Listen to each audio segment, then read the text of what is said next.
إليه إلى حضرة النبي المصطفى محمد صلى الله عليه وسلم وعلى آله وأزواجه وذريته وصحابته والتابعين وتابعين التابعين والأولياء والعلماء والشهداء والصالحين ولجميع المسلمين والمسلمات والمؤمنين والمؤمنات الأحياء منهم والأموات khususan abina wa ummina, sebutkan nama kedua orang tua masing-masing.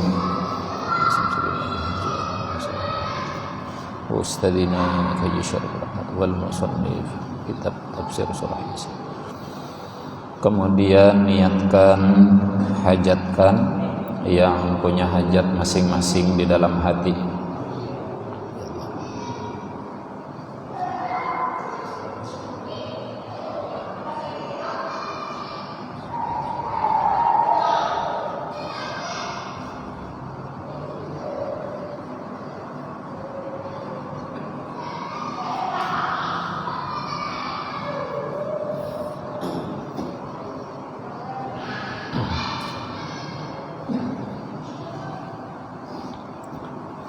على هذه النية وعلى كل نية صالحة ببركة المناجاة الفاتحة. أعوذ بالله من الشيطان الرجيم. بسم الله الرحمن الرحيم. الحمد لله رب العالمين الرحمن الرحيم مالك يوم الدين إياك نعبد وإياك نستعين اهدنا الصراط المستقيم صراط الذين أنعمت عليهم غير المغضوب عليهم ولا الضالين آمين. أعوذ بالله من الشيطان الرجيم. بسم الله الرحمن الرحيم. الحمد لله رب العالمين الرحمن الرحيم مالك يوم الدين إياك نعبد وإياك نستعين اهدنا الصراط المستقيم صراط الذين أنعمت عليهم غير المغضوب عليهم ولا الضالين آمين. بسم الله الرحمن الرحيم.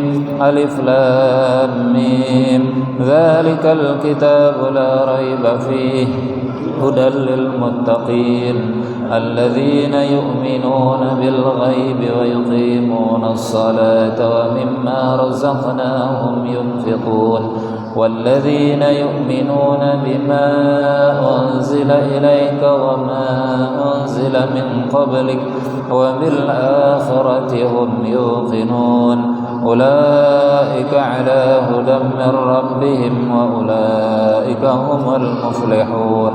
وإلهكم إله واحد لا إله إلا هو الرحمن الرحيم الله لا إله إلا هو الحي القيوم لا تأخذه سنة ولا نوم له ما في السماوات وما في الأرض من ذا الذي يشفع عنده إلا بإذنه يعلم ما بين أيديهم وما خلفهم ولا يحيطون بشيء من علمه إلا بما شاء وسع كرسيه السماوات والأرض ولا يؤوده حفظهما وهو العلي العظيم. آمن الرسول بما أنزل إليه من ربه والمؤمنون كل آمن بالله وملائكته وكتبه ورسله لا نفرق بين أحد من رسله وقالوا سمعنا وأطعنا غفرانك ربنا وإليك المصير.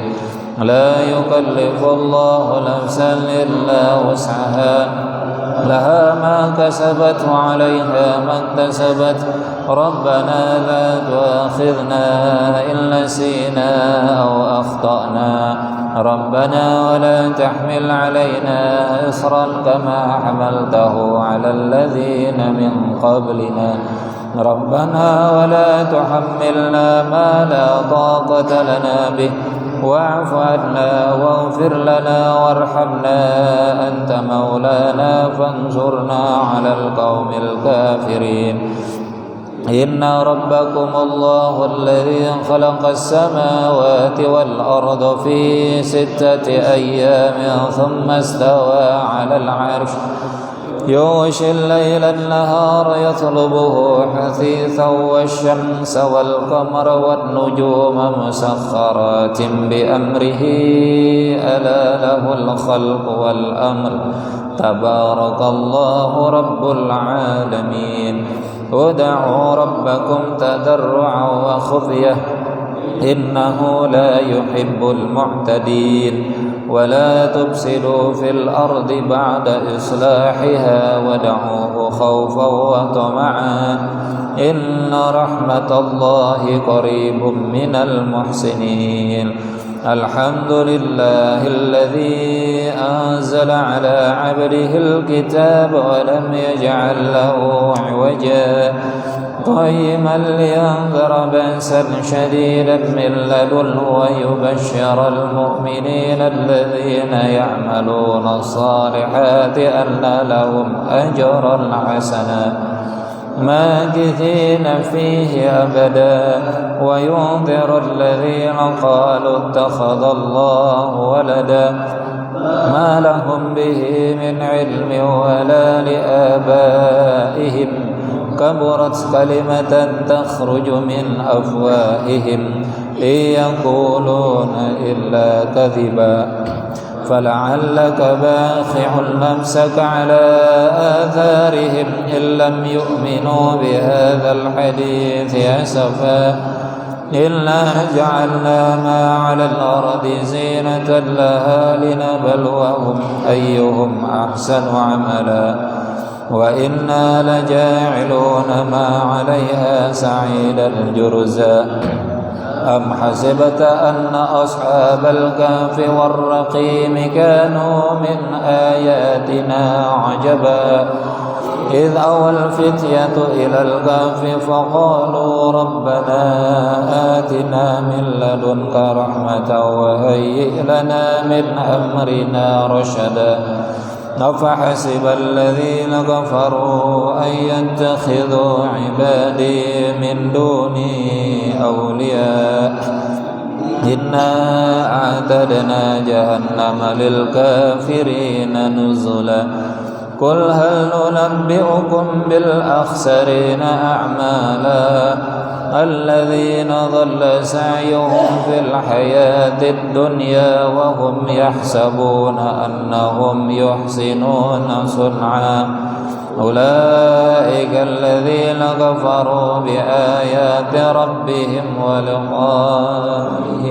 حبطت أعمالهم فلا نقيم لهم يوم القيامة وزنا ذلك جزاؤهم جهنم بما كفروا واتخذوا آياتي ورسلي هزوا إلا الذين آمنوا وعملوا الصالحات كانت لهم جنات الفردوس نزلا خالدين فيها لا يبغون عنها حولا قل لو كان البحر مدادا لكلمات ربي لنفد البحر قبل أن تنفد كلمات ربي ولو جئنا بمثله مددا قل إنما أنا بشر مثلكم يوحى إلي أنما إلهكم إله واحد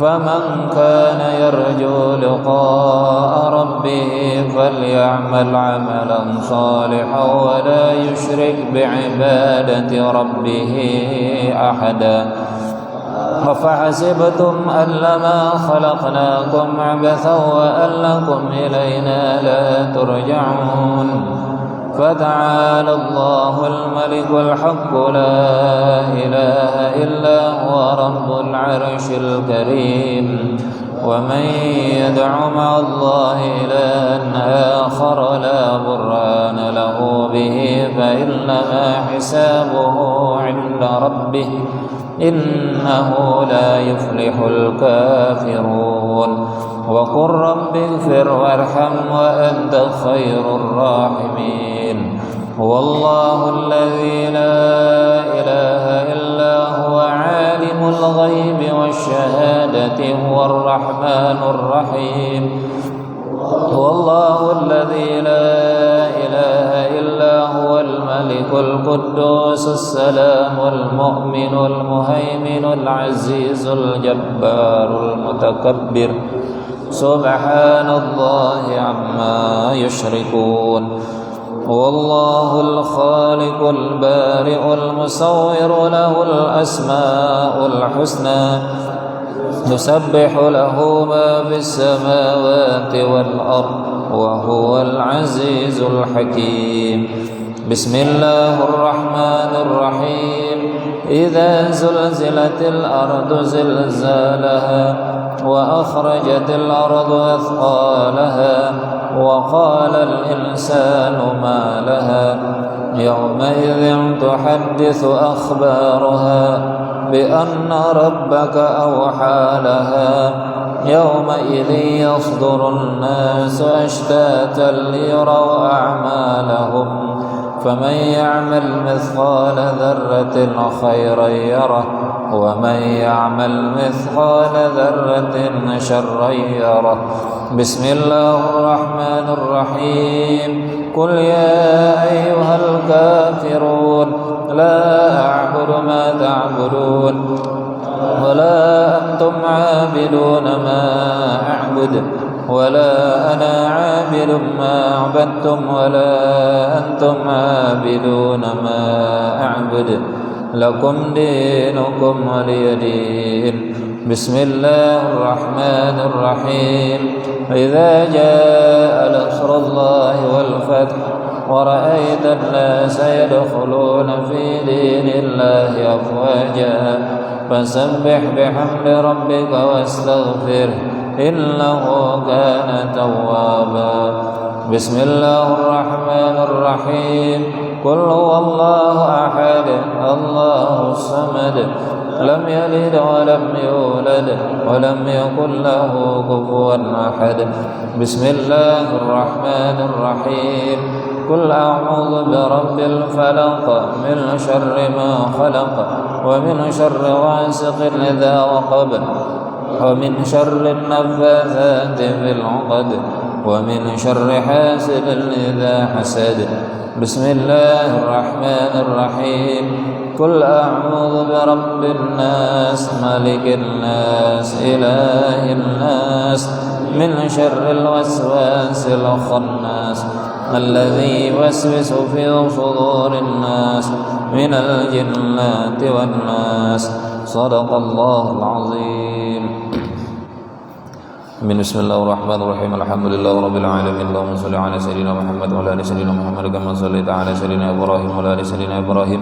وبارك على سيدنا محمد وعلى ال سيدنا محمد كما باركت على سيدنا إبراهيم وعلى ال سيدنا إبراهيم في العالمين إنك حميد مجيد بسم الله الرحمن الرحيم الحمد لله رب العالمين الرحمن الرحيم مالك يوم الدين إياك نعبد وإياك نستعين اهدنا الصراط المستقيم صراط الذين أنعمت عليهم غير المغضوب عليهم ولا الضالين آمين رب اجعل هذا بلدا آمنا وارزق أهله من الثمرات من آمن منهم بالله واليوم الآخر ربنا تقبل منا إنك أنت السميع العليم ربنا واجعلنا مسلمين لك من ذريتنا أمة مسلمة لك وأرنا مناسكنا وتب علينا إنك أنت التواب الرحيم ربنا آتنا في الدنيا حسنة وفي الآخرة حسنة وقنا عذاب النار ربنا افرغ علينا صبرا وثبت أقدامنا وانصرنا على القوم الكافرين سمعنا وأطعنا غفرانك ربنا وإليك المصير ربنا لا تؤاخذنا إن نسينا أو أخطأنا ربنا ولا تحمل علينا إصرا كما حملته على الذين من قبلنا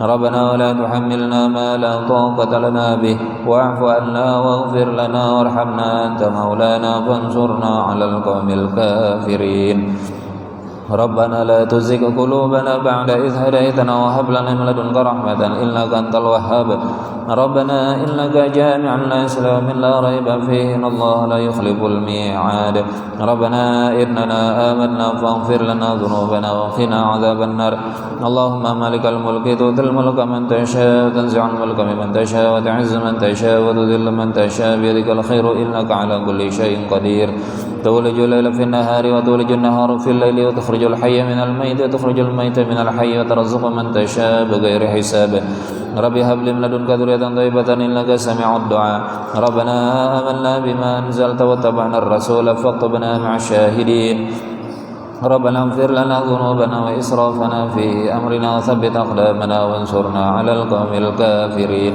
حسبنا الله ونعم الوكيل ربنا ما خلقت هذا باطلا سبحانك فقنا عذاب النار ربنا إنك من تدخل النار فقد أخزيته وما للظالمين من أنصار ربنا إننا سمعنا مناديا ينادي للإيمان أن آمنوا بربكم فآمنا ربنا فاغفر لنا ذنوبنا وكفر عنا سيئاتنا وتوفنا مع الأبرار ربنا وآتنا ما وعدتنا على رسلك ولا تخزنا يوم القيامة إنك لا تخلف الميعاد اللهم ربنا انزل علينا مائدة من السماء تكون لنا عيدا لأولنا وآخرنا وآية منك وارزقنا وأنت خير الرازقين ربنا ظلمنا أنفسنا وإن لم تغفر لنا وترحمنا لنكونن من الخاسرين ربنا لا تجعلنا مع القوم الظالمين ربنا افتح بيننا وبين قومنا بالحق وأنت خير الفاتحين ربنا افرغ علينا صبرا وتوفنا مسلمين رب اغفر لي ولأخي وادخلنا في رحمتك وأنت أرحم الراحمين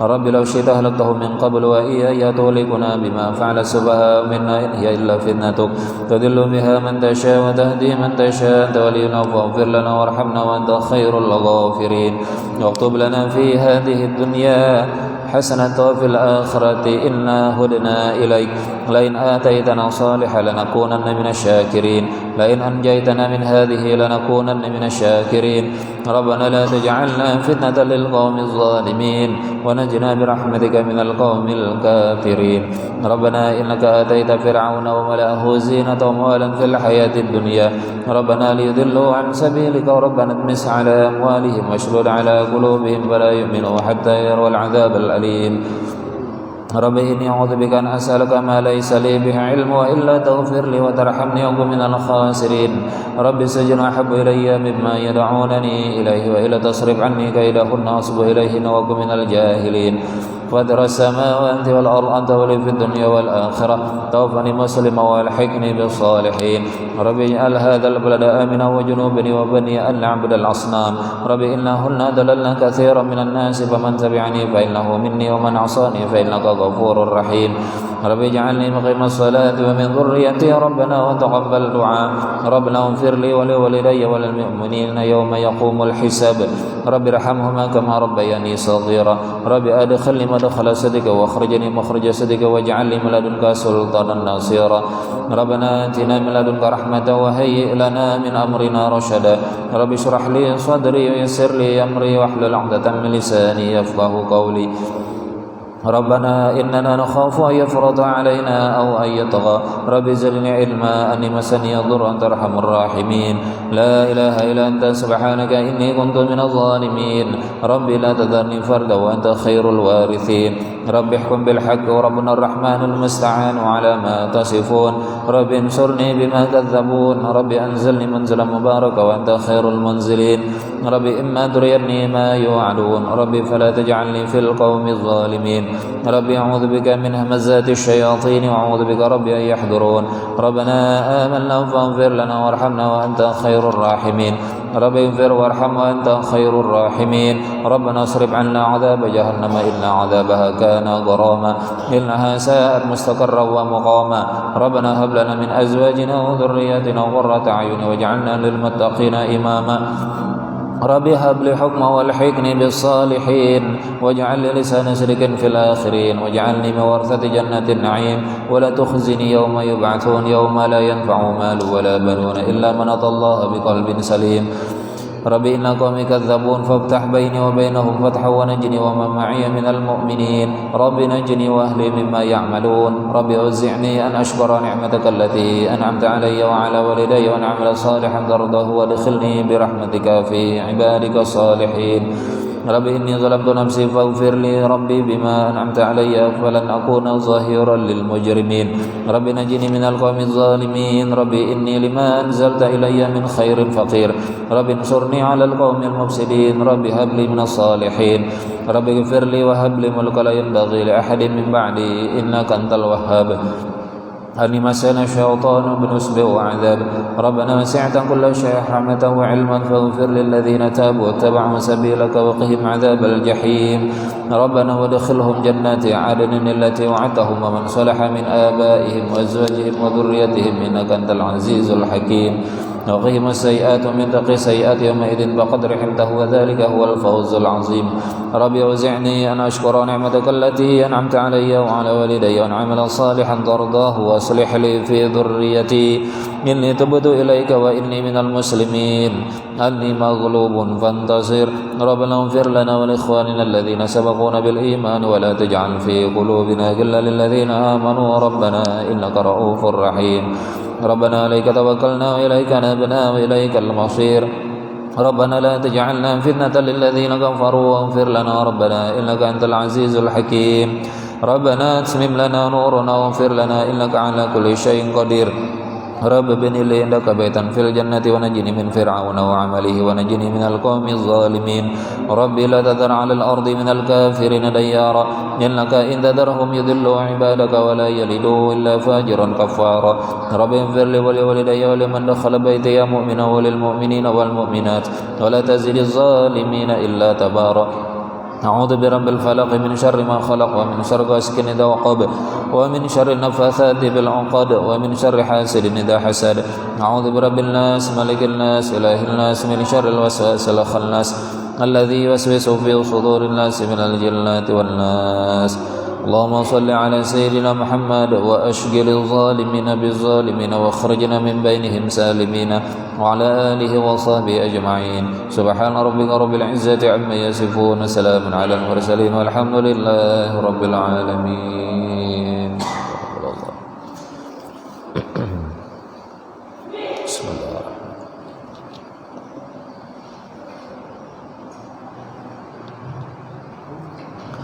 Assalamualaikum warahmatullahi wabarakatuh. Alhamdulillahilladzi hadana lihadza wa ma kunna linahtadiya laula an hadanallah. Asyhadu an la ilaha illallah wahdahu la syarikalah wa asyhadu anna sayyidana wa nabiyyana Muhammadan abduhu wa rasuluhu la nabiyya ba'da. Subhanaka la ilma lana illa ma 'allamtana innaka antal alimul hakim. Rabbi shrah li sadri wa yassir li amri wahlul 'uqdatam min lisani yafqahu qawli. Amma ba'd.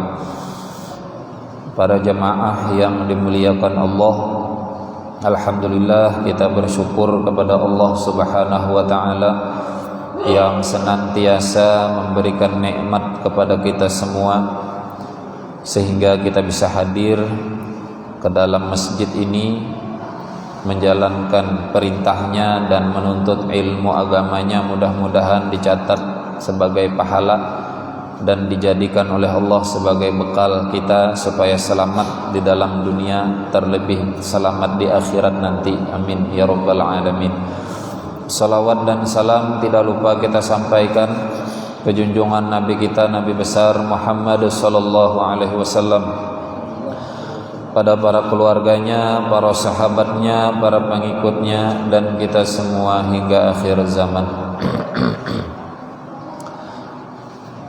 Pada malam ini kita masuk pada ayat ke-11 surah Yasin yang berbunyi, Innama tunziru man ittaba'a dzikra wa khasyiyar rahmana bil ghaib fabashshirhu bimaghfiratin wa ajrin karim. Sesungguhnya kata Allah, peringatan itu akan berguna. Maksudnya peringatan yang disampaikan oleh Nabi, nasihat yang disampaikan oleh Nabi itu akan berguna kepada pertama manittaba'a dzikra, kepada orang yang memang mau menerima peringatan, memang mau menerima peringatan, itu pertama. Yang kedua, wa khasyar rahman nabil ghaib, dan yang takut kepada Allah yang Maha Rahman walaupun tidak terlihat Allahnya, ghaib. Fabashshirhu bimaghfiratin wa ajrin karim, maka bagi orang yang mau menerima peringatan dan takut kepada Allah, berilah kabar gembira. Ada kabar gembiranya, yaitu mereka mendapat ampunan dari Allah dan mendapat ganjaran kemuliaan.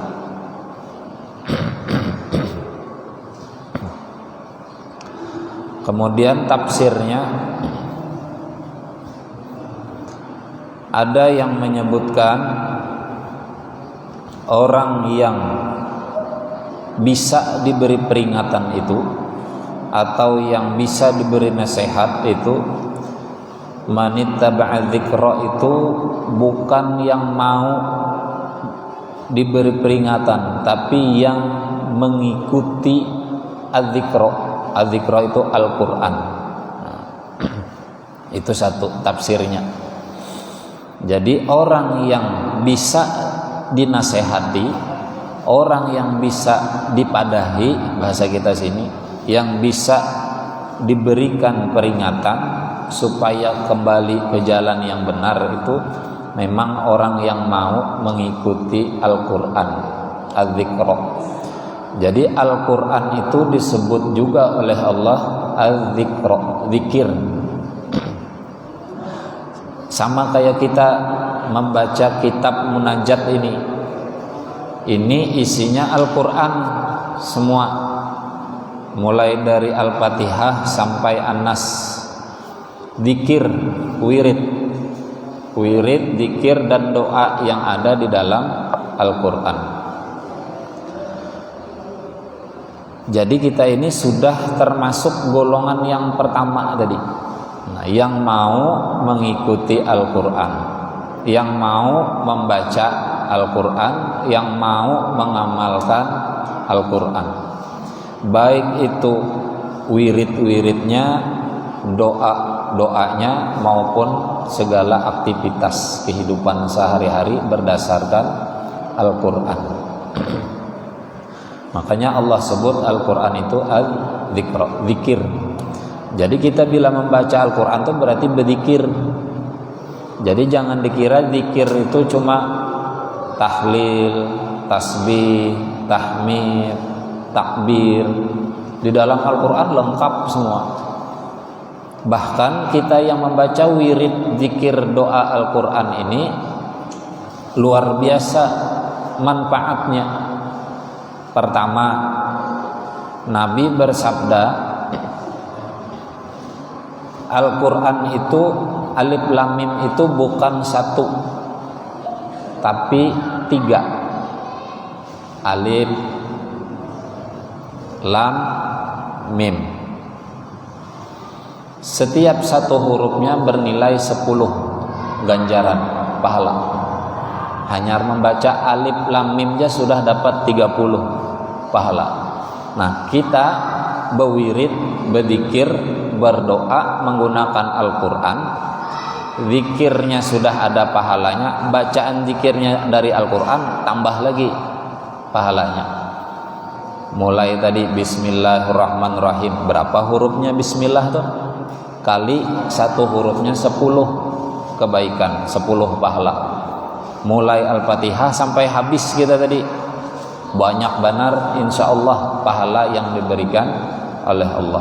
Nah, jadi diutamakan terlebih dahulu zikir dan doa itu bersumber dari Al-Quran. Utamakan dahulu Al-Quran dulu yang dipakai, karena ini patokan kita, ini rujukan umat Islam. Al-Quran itu yang pertama. Jadi bila hendak berzikir, bila hendak berdoa, pakai dahulu yang ada di Al-Quran. Kemudian setelah memakai yang ada di Al-Quran, baru yang ada di hadis-hadis. Setelah di hadis-hadis, baru pakai doa redaksi sorangan, boleh. Karangan kita sorangan, apa kalimat doa yang hendak kita baca, itu lebih bagus. Al-Quran dahulu, hadis, baru doa karangan kita sorangan. Ketimbang karangan orang lain itu lebih bagus karangan kita. Nah, kita tahu maksudnya. Tapi boleh juga menggunakan karangan ulama, karangan wali-wali, kalau memang cocok sesuai dengan hajat kita. Tapi utamakan dulu dari Al-Quran. Nah, seperti munajat nih, wirid, doanya dari Al-Quran semua, utamakan dahulu. Karena Nabi Adam ketika diusir dari surga, melakukan kesalahan di surga, dikeluarkan dari surga lalu jatuh ke bumi, beliau Nabi Adam tuh berdoanya, redaksi kalimat doanya tuh bersumber dari Allah. Rabbana zalamna anfusana wa illam taghfir lana wa tarhamna lanakunanna minal khasirin. Itu ada di Al-Quran. Nah, Nabi Adam berdoa memohon ampun kepada Allah atas kejoliman perbuatannya, kesalahannya itu, kalimatnya dari Allah. Jaka bahasanya gini, Adam, jaka bahasanya kita nih, wahai Adam, ujar Allah, ikam bila hendak ku ampuni dosa-dosa ikam, pakai kalimat ini. Ini dari aku langsung kalimatnya, pakai ini. Nah, berarti sama kita. Kita bila ada hajat apa, hendak minta ampunkah lawan Allah, atau ada hajat yang lainkah, pakai kalimat yang datangnya dari Allah. Sumbernya apa? Al-Quran. Karena Al-Quran itu rujukan utama umat Islam dan bersumber langsung dari Allah Subhanahu wa ta'ala. Nah, ini tadi tafsirnya satu. Jadi mudah-mudahan kita ini sudah termasuk golongan yang pertama tadi, orang yang mau dipadahi, mau diberikan peringatan oleh Nabi, itu orang yang mengamalkan Al-Quran, mengikuti Al-Quran. Satu. Yang kedua, orang yang bisa diberi peringatan, bisa diberi nasihat itu wa khasyatur rahman bil ghaib, yang takut kepada Allah yang Maha Rahman, walaupun tidak kelihatan Allahnya. Kada kelihatan tapi takutan, kada kelihatan tapi takutan. Kadang-kadang kita ini takutan bila ada, misal lampu merah kerida polisinya, kerida juga polisi, harus saya sekalinya prit jar di sana. Kenapa ikam meranjah lampu merah? Ulun lihat pian kerida tadi jar, jaka ada pian kada wani juga. Nah, berarti itu kan ada takutannya karena ada. Nah, ini yang kedua nih agak berat memang. Takutnya kepada Allah walaupun kada kelihatan. Kada kelihatan Allahnya, tapi takutan. Nah, ini tengalih sedikit, agak berat sedikit. Kadang-kadang kita kalau melakukan kesalahan itu bila di tengah orang banyak supan juga takutan. Tapi bila sorangan wani, padahal Allah Maha melihat. Tapi orang yang takutan masih walaupun Allahnya kada terlihat, tapi nya yakin Allah melihatnya, ini masuk golongan yang kedua. Memang agak berat pengalih ini. Kenapa takutnya di sini menggunakan takut kepada Ar-Rahman, Allah yang Maha Rahman, bukan takut kepada Rob Tuhan, tapi takut kepada Rahman, Allah yang memiliki sifat yang Rahman. Kenapa redaksinya kalimatnya itu? Nah, jadi maksudnya semakin kita takut kepada Allah, semakin takwa kepada Allah, semakin besar rahmat Allah itu turun kepada kita. Nah, itu maksudnya tuh. semakin takut, semakin bertakwa kepada Allah, walaupun kada kelihatan Allahnya, tetap disembah Allahnya, tetap ditaati Allahnya, maka semakin banyak rahmat Allah itu turun kepada kita. Pentinglah rahmat tuh, sangat penting. Rahmat Allah itu sangat penting, bahkan itu yang kita cari, itu yang kita harusnya sanggup kita, rahmat. Karena ujar Nabi, tidak masuk seseorang ke dalam surga karena amalnya. Sahabat terkejut, padahal sahabat ini orang yang sangat rajin beramal, beribadah, sembahyang, mengaji, orang rajin benar. Terkejut dipadahi Nabi, tidak masuk seseorang ke dalam surga karena amalnya.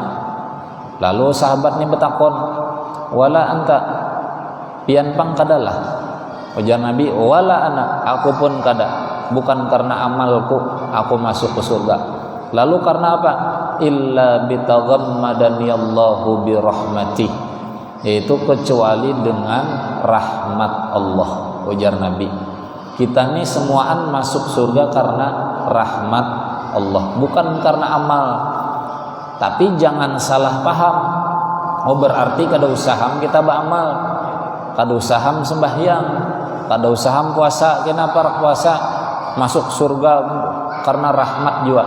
Justru tadi semakin takwa, semakin takut kepada Allah. Takwa itu berarti menjalankan perintahnya, menjauhi sebisa mungkin menjauhi larangannya. Sembahyang, puasa, zakat, ibadah yang lain, haji. Semakin giat kita menjalankan ibadah itu, semakin besar tadi rahmat Allah. Jadi jangan salah paham, oh berarti masuk surga karena rahmat aja, kada karena ibadah, kada karena amal. Jangan gitu.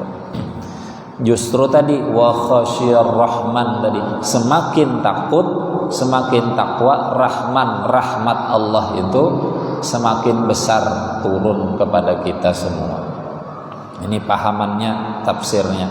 Nah, kalau sudah mau mengikuti Al-Quran, lalu bertakwa kepada Allah, takut kepada Allah, dua tadi ganjarannya, kabar gembiranya dua. Fabashirhu bimaghfirati wa ajrin karim. Maka kabar gembiranya dapat ampunan Allah dan dapat ganjaran kemuliaan, pahala yang baik. Dosa diampuni, pahala ditambahi. Itu kalau dosa habis, pahala ditambahi. Karena kan di akhirat dua ini yang ditimbang, barat dosa, barat pahala, dua ini kan yang ditimbang. Tapi bila waktu di dunia sudah menjalankan Al-Quran, bertakwa lawan Allah, dosa dihabiskan, diampuni oleh Allah, pahala ditambahi. Berarti di akhirat karena banyak pahalanya, barat pahalanya. Kabar gembiranya itu, oh kabar gembira lah jar itu tuh. Mbahnya apa? Kabar gembira itu. Wabasyirhu, ujar Allah. Itu tuh kabar gembira. Bagi siapa kabar gembiranya? Tentunya bagi orang yang beriman. Amunnya kada beriman, biasa.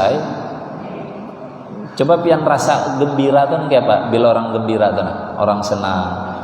Umpamanya kekasih, berisi kekasih jauh hendak datang nih, hendak belang, kita senang kalau hanya hendak datang nih, senangnya tuh kayak apa tuh?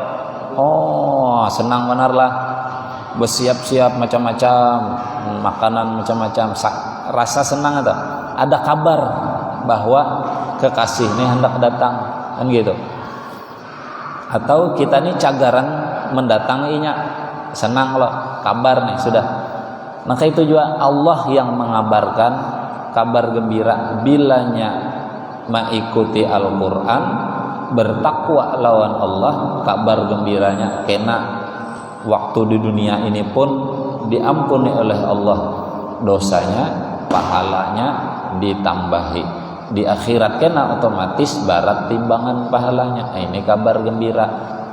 Kira-kira gembiralah mendengar tenang, kira-kira tuh atau biasa aja modelnya. Nah, ini kan tergantung rasa kita, hati masing-masing. Tapi bilanya senang gembira, amun sahabat Nabi dahulu mendengar ini, waduh, senang benar, gembira benar. Bahkan Abu Bakar tuh bila mendengar sesuatu yang urusan akhirat, kena bila masuk surga, Abu Bakar tuh saking gembiranya berjoget-joget, saking gembiranya tuh berjoget, berguling-guling di tanah, kehimungan. Nah kita nih himung nih mendengar gini nih, adalah gitu kira-kira. Namun sahabat dahulu dasar bujur himung, karenanya memang paham isi Al-Quran, bahasanya memang bahasa orang sidin. Kita nih kan kada paham bahasanya. Nah dipadahi nih, dijelaskan sudah, kira-kira himung kada, senang kada, gembira kada. Abu Bakar tuh gembira. Ada orang betakon lawan Nabi, bebilah hari kiamat. Ujar Nabi, apa sangu ikam gesan hari kiamat, maka betakon hari kiamat. Ujarnya, bekal ulun cinta lawan pian. Ujar Nabi, itu aja kah? Itu aja. Ikam kena dengan aku di surga. Himung. Abu Bakar mendengar itu tumpat himung. Kenapa? Oh jangankan inya, aku nih lebih perjuangannya kesan Nabi, pasti lawan Nabi. Himung. Nah kira-kira kayak itulah. Nah, mudah-mudahan ada manfaatnya. InsyaAllah kita sambung minggu depan. Minggu depannya terakhir nih.